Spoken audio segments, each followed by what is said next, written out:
If there's one drum that's replaced more often with samples, it's the kick, because unlike other drums where the stick position adds in a subtlety that samples can't replicate, the kick is only hit in one place, where the beater strikes.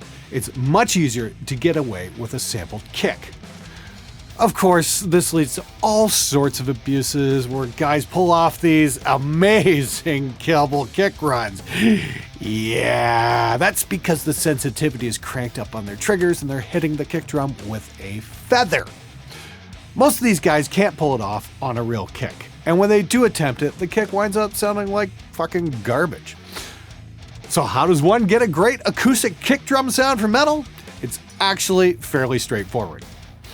First up, use two heads on the drum, beater and resonant. For beater, I go with a clear Remo Power Stroke 3.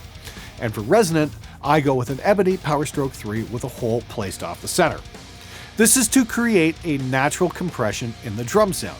You'll also want to dampen the skins a bit with a pillow. I use the one that DW included with the drum. Tuning a kick is fairly easy, and I recommend the drum dial for keeping things precise. Next up, you'll want to choose a striking surface. This is what's going to help generate the click on the kick drum sound. I've used the Remo Fallum Slam pad for years. It's Kevlar and adds a pretty decent click. However, more recently I've been getting into the Danmar metal kick pad. This generates a shit ton of attack, and I don't have to add much in the way of EQ when it comes time to mix. Next up, choose your beater. I'd recommend going with rubber or plastic. Personally, I go with plastic. Again, this generates a lot of click, meaning less fucking around when it comes time to mix. Okay, so now we've got the kick set up in tune, let's take a look at some mics. For this test, I'm using 3. First up, the ATM-25, which was my go-to kick mic for years. Terry Date used this to great effect with Pantera. Next up, the Apex 125, which is an older, cheap kick mic that I used to take on my live shows. And last, the Audix D6, which is the first thing I reach for these days, as I know it's just going to work. Here's how they sound.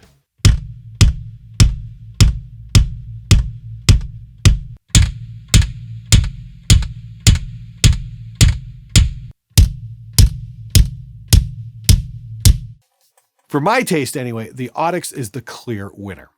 Next up, let's see what happens when you move the mic from the inside of the drum to the outside.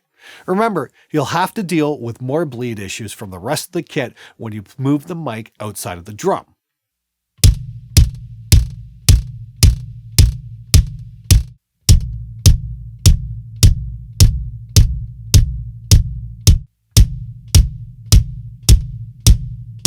Lastly, let's take a look at 3 different beaters.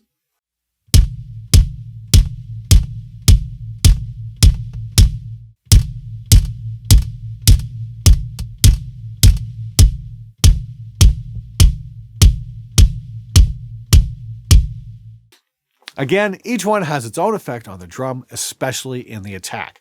The trick is to experiment and find out what works best for you and the sound you're looking for. The last thing you want to do is to use an EQ to generate click on a dead sounding kick drum, because you'll just wind up with a weak sound. It's best to get the attack at the source. Now, if that's not enough bottom end for you, stick around for the next episode where I show you how to build a sub kick. It's so simple, a bass player could do it. No, that's an exaggeration. There's no way your bass player could do it.